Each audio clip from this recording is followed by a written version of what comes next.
Patrón, antropólogo y filólogo, profesor de la Universidad Nacional de Educación a Distancia, que nos va a hablar sobre el carnaval en general y sobre todo y en particular de su gran pasión, que es el Carnaval de Cádiz. Muchas gracias, Felipe, por tu presentación. Agradezco también al Aula de Cultura del Carnaval de Cádiz. Cuando hablo de Cádiz hablo de Andalucía, de España. Posiblemente este contenido que voy aquí a ofrecer sea visto por personas fuera de lo que es España. Y por eso aclaro que Cádiz de Andalucía y de España. Previamente a mi exposición sobre el carnaval, que es el objeto de esta propuesta, he considerado necesario, antes de abordar de manera específica el Carnaval de Cádiz, he considerado hacer una reflexión en clave generalista, en clave un poco más amplia, de qué es el concepto del carnaval, qué es la fiesta del carnaval, y eso nos va a llevar a comprenderla como un evento que compartimos con otras culturas, con otras civilizaciones, especialmente con esas culturas cuya historia ha ido de la mano de la religión cristiana, y vamos a ver concomitancias. Por lo tanto, en perspectiva universalista y como aspectos generales, una dimensión que hay que tener en cuenta a la hora de valorar esta fiesta es la dimensión tiempo, lo que en la antigua Grecia se hablaba cronos, ¿verdad? Ese Saturno romano, ese tiempo que lo devora todo, que fue pintado por el pintor Goya, como sabemos. Esa división del año por meses, ajustada a las estaciones naturales que marca el calendario de las actividades humanas, principalmente las actividades agrícolas. Ya en Egipto hay evidencias de una fiesta parecida al carnaval, que se celebraba en honor del dios Apis, un toro sagrado, el dios solar, dios de la fertilidad, de la fecundidad, asociado al panteón funerario egipcio. Hablar del tiempo y hablar de las religiones, especialmente de las religiones antiguas. Las religiones antiguas que concebían una concepción dramática de la naturaleza en relación con la magia, con el animismo, como estudiaron autores, por ejemplo, como Edward Barnett Taylor, que hablaba en su obra Cultura Primitiva de cuestiones de magia y de animismo ligadas con el tiempo, o James Fraser, que nos hablaba en su obra La Rama Dorada, también de la mitología asociada al tiempo y al paso de las estaciones y los ritos asociados de fecundidad, de fertilidad. En definitiva, una imbricación del hombre con la naturaleza.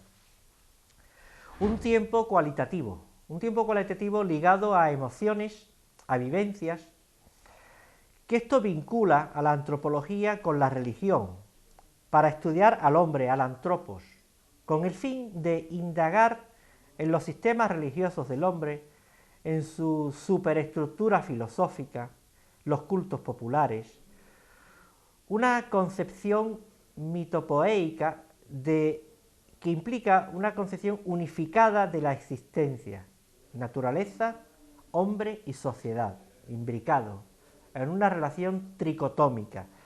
La alternancia de muerte y vida, como vamos a ver, acabamiento y renovación. Emociones y pasiones humanas que se vinculan al ritmo del tiempo, a la noción del año. Emociones y pasiones tanto a nivel individual como colectivas, sobre todo colectivas habría que decir, que se van conformando a través de un orden, de un tempo pasional. Días de miedos, de temores, que alternan con días de placer y de alegría, de tristezas, de reflexión. Esto nos lleva al mundo, al ámbito de la religión cristiana, en la que la civilización occidental, nosotros, hemos sido enculturados desde hace aproximadamente 2000 años. Un calendario de la religión cristiana ajustado a pasiones. Fíjense el orden: difuntos, Navidad, Carnaval, Cuaresma, fiestas de primavera, las mayas, ¿verdad? Fiestas del verano, de fecundidad, de alegría por las cosechas, de la explosión de la naturaleza, y así el ciclo vuelve de nuevo a comenzar el eterno retorno. Por lo tanto, fiestas que son fijadas por los ciclos de luna y de sol, muerte y vida, en tensión continua. Hablamos de religión cristiana y eso nos lleva a otro aspecto fundamental que no se puede entender sin el carnaval sin él, que es el concepto de cuaresma, ese tiempo de purificación, de ayuno, de penitencia, de meditación, un tiempo de renovación. Hay evidencias de la práctica de la cuaresma desde el siglo III en la Iglesia cristiana oriental, la asociada a la Iglesia ortodoxa. Desde el siglo IV ya se practicaba en Roma. Recordemos que el nombre de cuaresma viene de cuadragésima, los 40 días de ayuno, los 40 días que comienzan el miércoles de ceniza y que simbolizan el retiro, el ayuno de Cristo en el desierto, en el que lo básico es la supresión, la prohibición de la ingesta de carne. En el caso de los pueblos europeos, de nosotros también, es importante esta conexión entre el mundo anterior al cristianismo, eso que se llama el paganismo, y la adopción por parte de la religión cristiana occidental, de costumbres paganas que son adaptadas, que son incorporadas al calendario religioso, y de alguna manera se racionalizan, se incorporan, se sincretizan. De hecho, sabemos que el folclore actual, el calendario religioso cristiano, ha incorporado ya desde la Edad Media y antes muchos mitos, muchos ritos precristianos. Los incorpora, los asume y los sincretiza y los adopta y los adapta también. O sea que fusión, adaptación, adopción, cambios, resimbolización de elementos antiguos, de supervivencias, de ritos, de mitos. Y esto también sucede en el carnaval, como trataré de exponer. Vamos a ver ahora un poco la cuestión del carnaval en la historia. No me voy a detener, porque sería superfluo y muy amplio, en recordar su filiación con las fiestas bacanales, con Baco, con las saturnales romanas, en honor del dios Saturno, o con las lupercales, del dios Pan, que tienen su origen en la Grecia y la Roma clásica. Siempre se ha visto al carnaval como un momento, una fiesta de excesos, y con la racionalización, con los gobiernos y con los estados, siempre se ha tratado de regularla, de domesticarla, de secularizarla. Hubo un tiempo, en todas las culturas, en el que el hombre se sentía sometido a fuerzas sobrenaturales que para él no tenían explicación, desconocidas, miedos, y el carnaval era un tiempo de diversión enraizado con ese sentir de las comunidades, ese folclore, tanto pagano como cuestiones y tradiciones cristianas.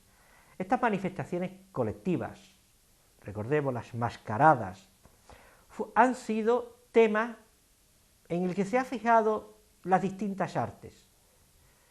Recordemos, por ejemplo, en pintura, Bruegel, este pintor flamenco, Goya, esas escenas del carnaval, más contemporáneamente James Ensor, por ejemplo, este pintor que ha pintado la entrada de Cristo en Jerusalén, con máscaras a su alrededor. Les recomiendo que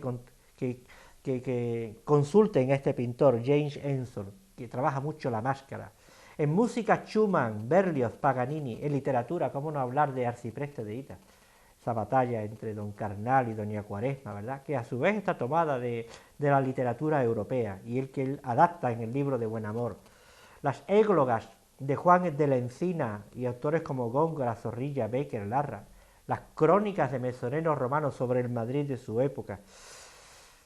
Por lo tanto, la importancia de esta fiesta ha sido tenida en cuenta por el arte. Sin el concepto tiempo del que hemos hablado, el concepto temporal, y el significado que aporta la cuaresma, la cuadragésima, no se entendería el sentido del carnaval.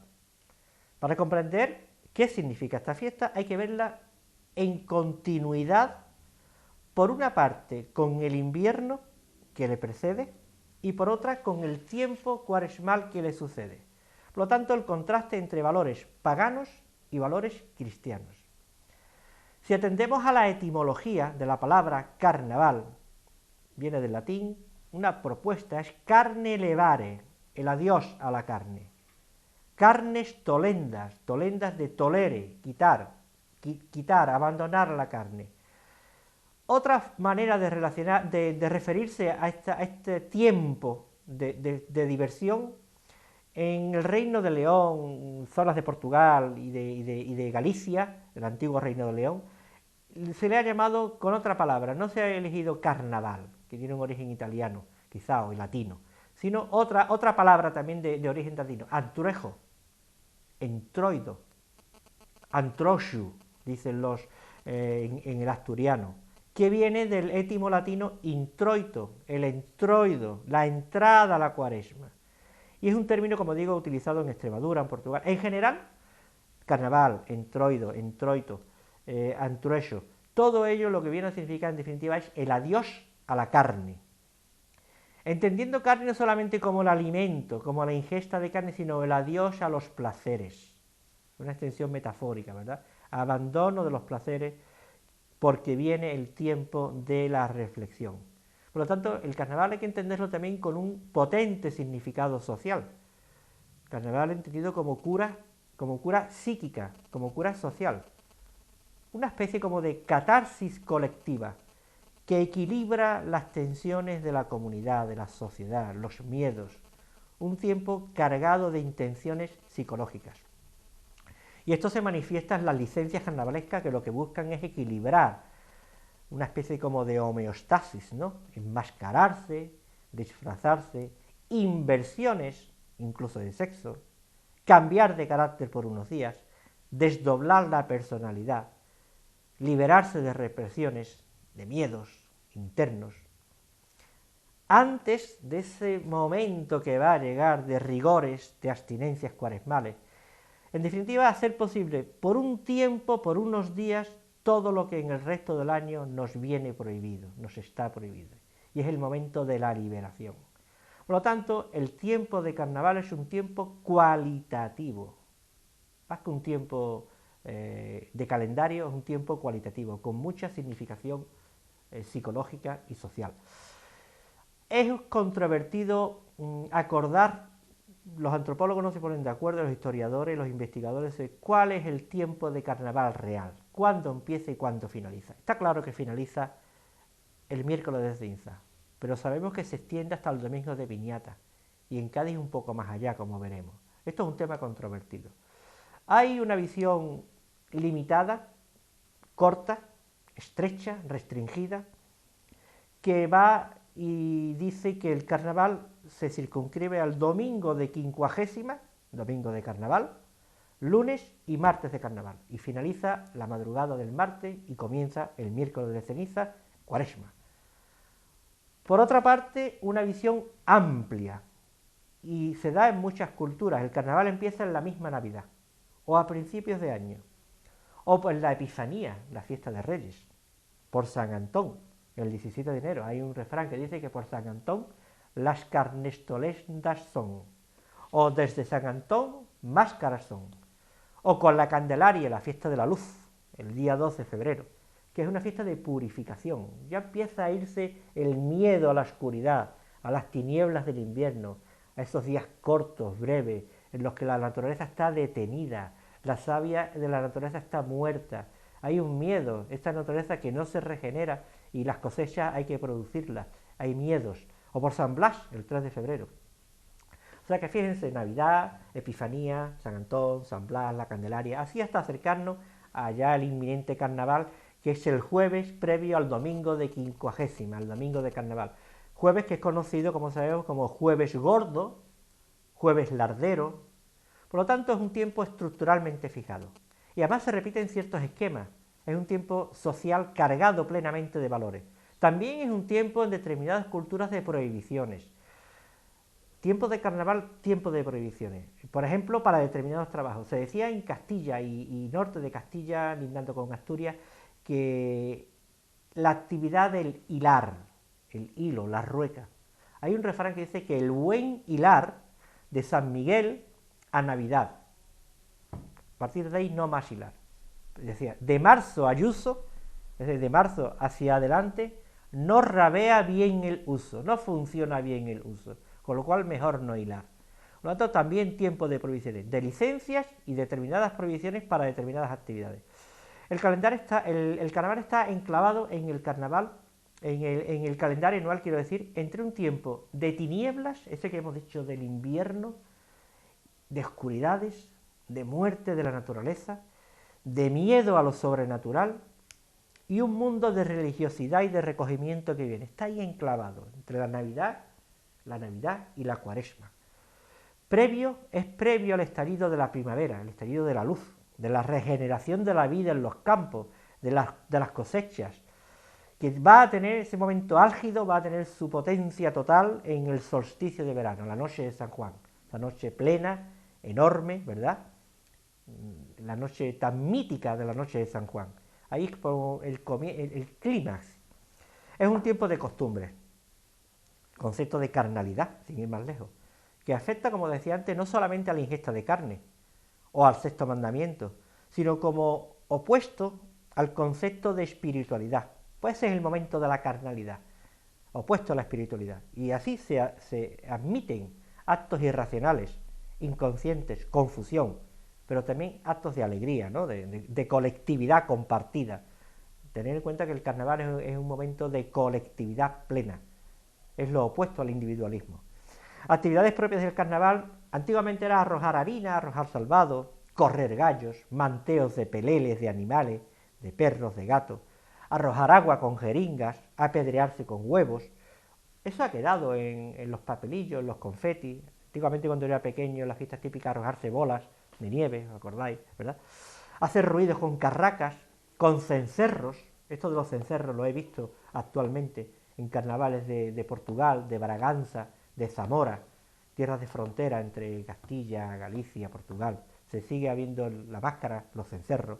Romper ollas, es muy de carnaval. El domingo de piñata, nos acordamos, la rotura de la olla, recipientes. También carnaval es un tiempo de agravios, de injurias, de sátiras, de críticas. Se critica a la autoridad, al vecino, al pueblo de al lado, los médicos, los frailes, los curas, ¿verdad? Siempre objeto de crítica. Y eso ha quedado por textos escritos también. Era el tiempo de la ironía, de la sorna, de la burla, ¿verdad? De las inversiones, ya lo he dicho antes. La más prototípica y parece que es muy universal, la inversión del hombre que se disfraza de mujer y viceversa. La Iglesia consideraba esto incluso como pecaminoso, contra el sexto mandamiento, esta inversión. Aunque fíjense las paradojas, era muy empleada incluso en la corte. Hay relatos de la corte de Felipe IV en la que personajes de la corte invierten sus papeles. Por lo tanto, esto implica desde un punto de vista psicológico una represión de sexualidades ocultas. Comidas colectivas, en el carnaval de Cádiz las tenemos también y las mencionaremos más adelante. Comidas colectivas cercanas a la gula, concuestaciones previas, pedir dinero, ¿verdad? En muchas culturas la base alimenticia ha sido el cerdo. En el caso del carnaval de Cádiz, la base alimenticia han sido los productos típicos de la zona, una zona marinera, de costa, y los vamos a ver. El fin del carnaval es evidente que en todas las culturas es ese día central, que es el martes de carnaval. El martes, aunque yo digo que existe el domingo de piñata y extensiones, pero básicamente es el martes de carnaval. Ahí finaliza el clímax del carnaval y comienza el inicio de la cuaresma. Vence la cuaresma don Carnal a partir del miércoles de ceniza. Es la frontera, ¿verdad? Ese muro en el que finalizan los excesos y comienza la contención. De la diversión al recogimiento interior. De las pasiones colectivas a la meditación individual. De la calle al templo. Un ritmo que crece progresivamente. Es un crescendo que va desde el jueves gordo, el jueves lardero, ese clima es máximo el martes de carnaval, ¿verdad? Y finaliza con el triunfo de la cuaresma, como digo, el miércoles de ceniza. No obstante, hay que tener en cuenta, ya lo he dicho, la existencia del domingo de piñata, una palabra italiana, pignata, que significa olla. Piñata significa olla en italiano. Y que coincide con el primer domingo de la cuaresma. El domingo siguiente al domingo de quincuagésima, el domingo de cuadragésima. O sea que desde el miércoles de ceniza hasta el domingo de piñata hay unos días de frontera, ¿verdad? Sigue el carnaval muriendo poco a poco y ya se está en los templos, están los momentos de recogimiento. Y en Cádiz eso es especialmente vivido, en Cádiz especialmente. La evolución del carnaval. de fiesta popular, de la fiesta folclórica, rústica, colectiva, se va produciendo una evolución hacia unos carnavales un poco más urbanos. Recordemos que Europa es un continente muy urbano por su tradición romana. La ciudad ha estado presente desde Roma, en España, ¿verdad? Mérida, Sevilla, Cádiz, Burgos, ciudades, Astorga, en Europa, Colonia, Niza, Nantes. Estamos en un continente muy urbano. Y la influencia urbana afecta la evolución de la fiesta, del carnaval. Se hace urbana. Del campo pasa a la ciudad.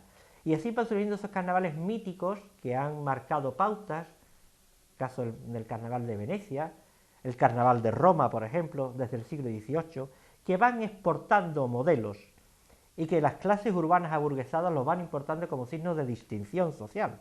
Se van notando los modelos, el polichinela, los disfraces de París, de Roma. Aquí va a tener un papel, como digo, la burguesía, la aristocracia. El concepto de los bailes de máscara, de carnaval, el concepto de la cabalgata, desfiles de máscara. En definitiva, se van sustituyendo formas por soluciones populares y espontáneas por otras un poco más refinadas, aburguesadas, que van cambiando poco a poco la idiosincrasia de la fiesta. Y esto no solo en España, sino en el resto de los países. Julio Caro Baroja, prestigioso investigador y historiador, para mí básico en todo esto, cita a un autor Bloch, que publica una obra en 1920, y este Bloch ya decía que el carnaval, entendido como ese sentido prístino, ¿no?, original, mítico, rústico, espontáneo de la calle, ese carnaval había muerto. Ese ya no existía. Porque las costumbres sociales se habían laicizado, se habían racionalizado. Ya la gente no tenía miedo a lo sobrenatural. La ciencia había avanzado de tal manera que todo era predecible y se sabían los orígenes y causas de casi todo.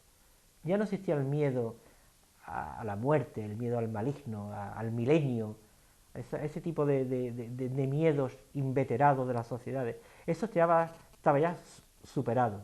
Ya no había supersticiones en los pueblos, con lo cual el carnaval ya no era la supresión del miedo al invierno, ya era un tiempo de fiesta, un tiempo urbano. Esto avanza hasta el punto de que la fiesta empieza a ser reglamentada en todas partes, lo veremos también en el Carnaval de Cádiz, en detrimento de la espontaneidad, de la sensualidad, de la inspiración, de la frescura, en definitiva de la espontaneidad.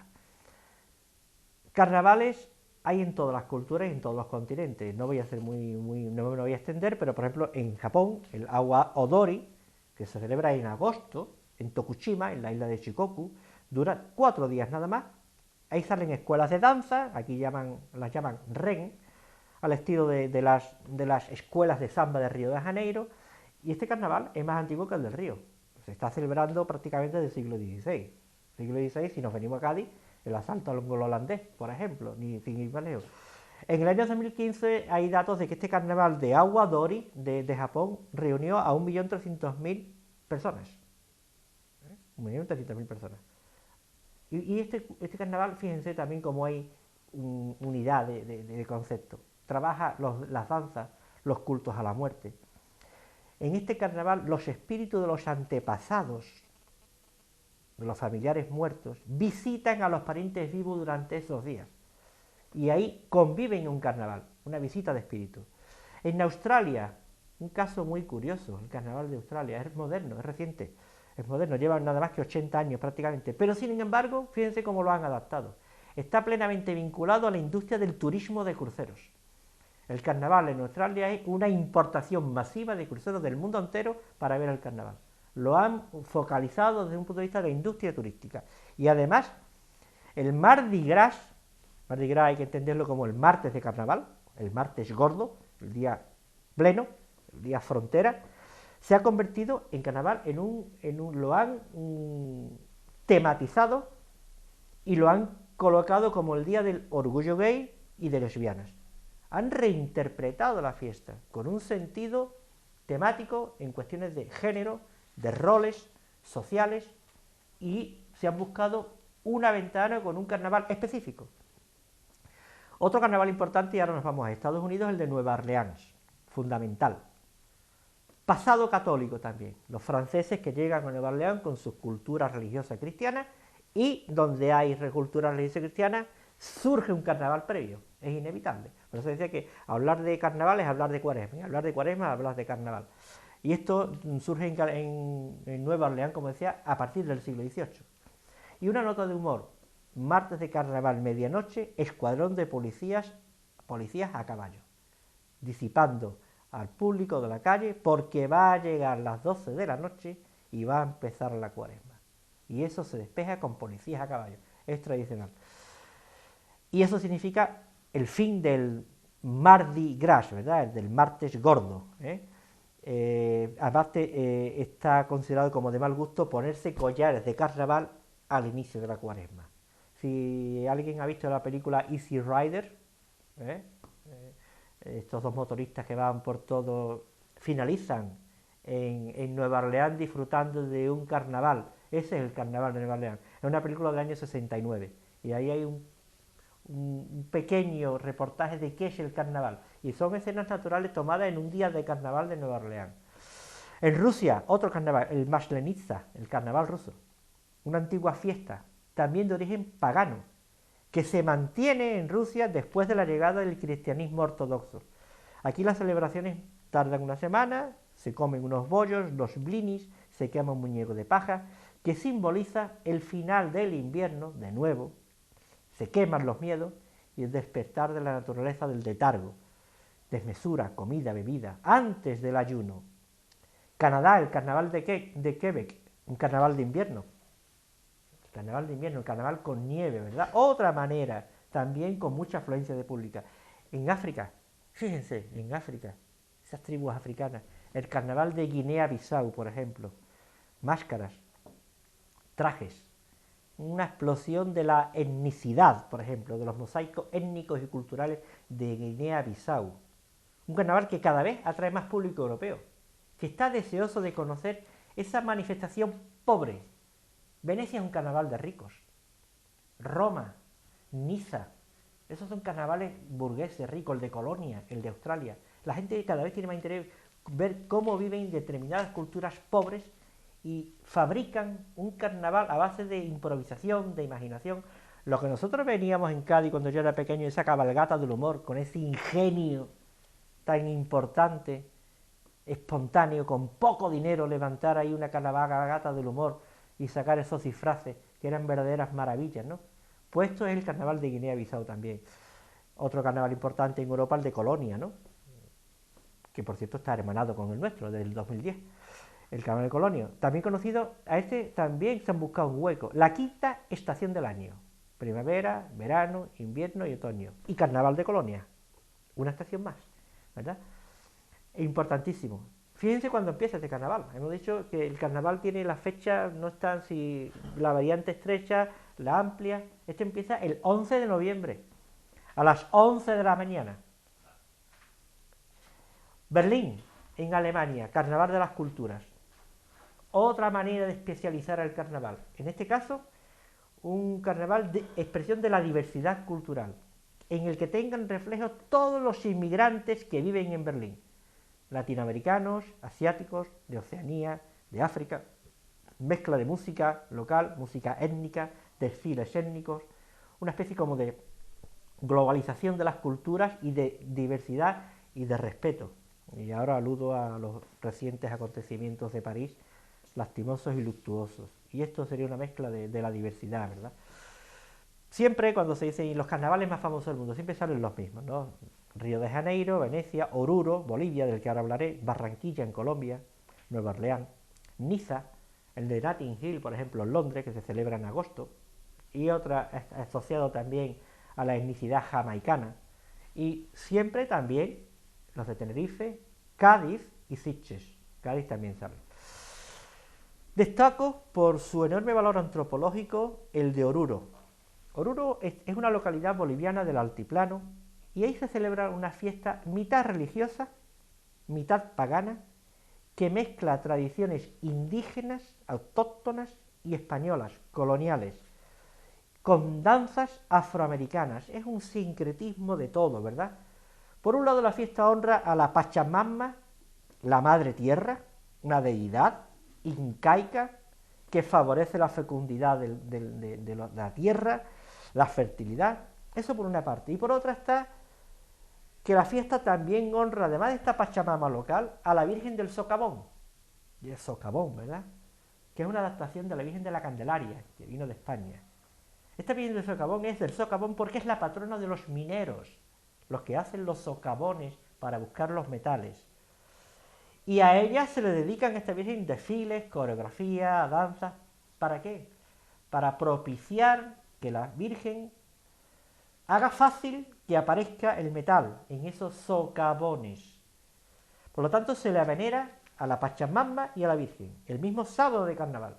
Esto es una excelente muestra de sincretismo, de adaptación. En el mismo día y en muchas ciudades de allí, del altiplano, de Oruro, se elige a una diosa del carnaval y en otra se venera a una virgen cristiana, el mismo día. Esto es fabuloso, ¿verdad? Con esto quiero cerrar esta primera parte en la que he intentado trasladar cómo la idea de carnaval es una idea que subyace a todas las culturas, a todos los continentes, que cada cultura la adapta a determinados contextos, le da una focalización diferente, la interpreta en clave turística, en clave de cruceros, Australia, con determinadas posiciones temáticas en cuanto a roles de género, sincretismo de religiones, diversas maneras de enfocar la fiesta, y lo que no cabe duda es de que es el tránsito entre el carnaval, martes de carnaval y miércoles de ceniza, en la frontera entre dos mundos que se expresan de manera distinta y yo diría que complementarias.